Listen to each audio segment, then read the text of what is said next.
E agora vamos no... só para finalizar isso aqui, a viscosidade como fator, como Newton desenvolveu a lei, na verdade foi concebida como um fator, como um parâmetro para uma substância. Newton ainda não enxergou que a viscosidade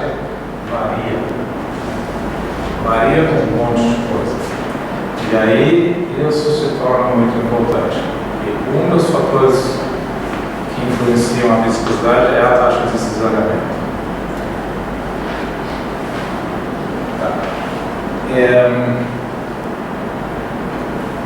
Vocês têm perguntas sobre conceito, viscosidade, taxa, tensão? Ou ainda não?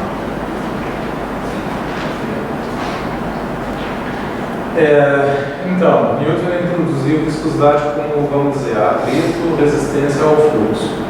Agora, ele introduziu como parâmetro, mas a viscosidade, ela depende de vários fatores, né? Então, já depende da temperatura. A gente pode fazer essa experiência fácil, né? Se a gente tem mel, o mel tira da geladeira, às vezes é até cristalizado, né? Ou pelo menos muito viscoso. Aí a gente esquenta esse mel, deixa lá fora no sol para elevar, e vai ficar bem fluido, né? E vai escoar com mais facilidade. Então, a temperatura tem uma influência direta e importante na viscosidade dos materiais, né? Pressão também, mas em casos especiais. Então, uma variação da pressão de ambiente não vai influenciar, a gente não consegue medir diferenças na viscosidade.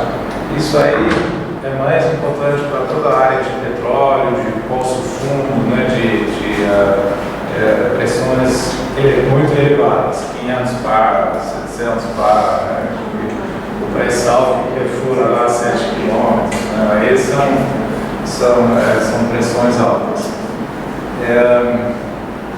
Taxa de cisalhamento, como mencionado agora, é muito importante.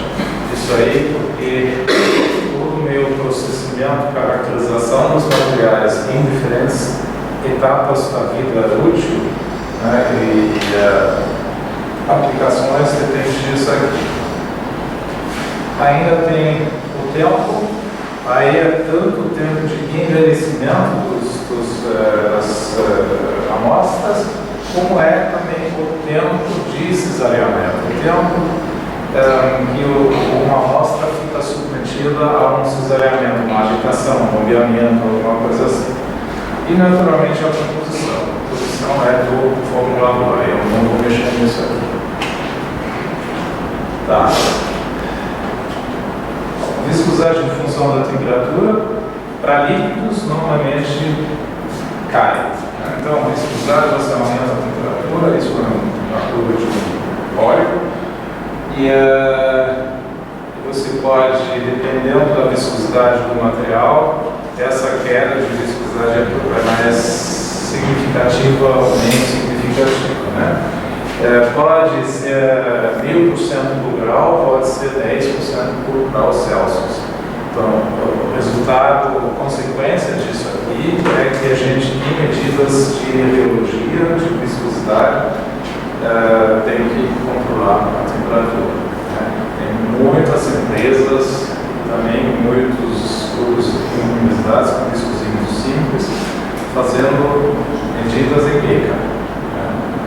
É simples, medindo um beca no laboratório, uma resistência, uma viscosidade, mas viscosidade depende da temperatura, tem que ser controlado. Nem tudo que parece sólido para nós é sempre sólido, né? Eu tinha um exemplo um pouco fora desse contexto aqui, né, de alimentos, vidro, né? Então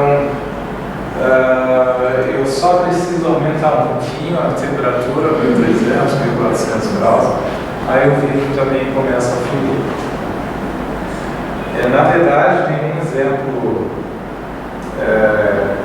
famoso em curso de geologia, provavelmente a Ana Luísa conhece ele.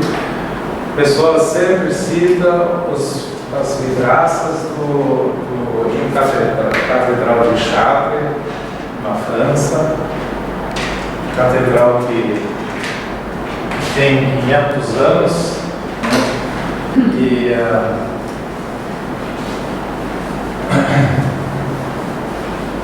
ou mais, né? Acho que 800 já. E os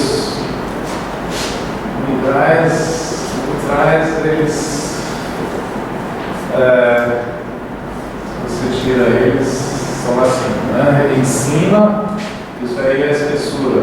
Em cima são fininhos, embaixo tem uma base maior. Então o pessoal olhou isso e falou, deve ser por causa da viscosidade, né? Porque vidro parece sólido, mas flui.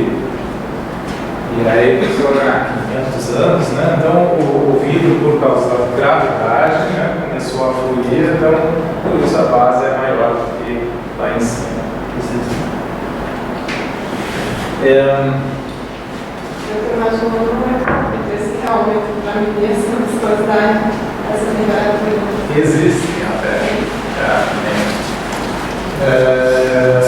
Não é fácil, posso te falar. Mas existe, né? Mas isso aqui dos vidros está fora de questão, está descartável, porque tem estudos teóricos. 500 anos não seria suficiente para o vidro fluir tanto. Então é mais um problema de fabricação que eles tiveram na época. Mas para outras aplicações existe isso, né? Eu muitos anos atrás também fui numa usina nuclear instalar um viscosímetro de alta temperatura. Porque eles queriam encapsular